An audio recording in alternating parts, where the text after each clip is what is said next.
మాతృదేవతని పలుకులగాని ఇవ్వరు ఆమెకు ఆస్తిలో హక్కు.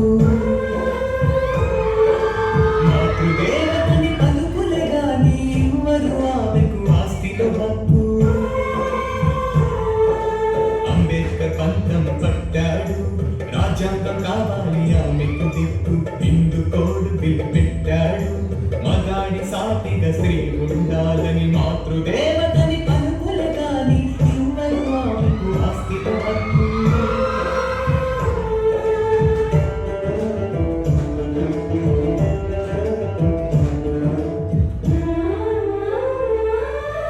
ఎంతో వేదన చేశారు, ఎంతగానో బెదిరించారు.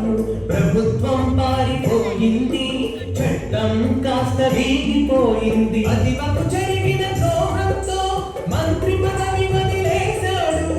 మహిళా పక్షపాతిగా తాను చిరస్థాయిగా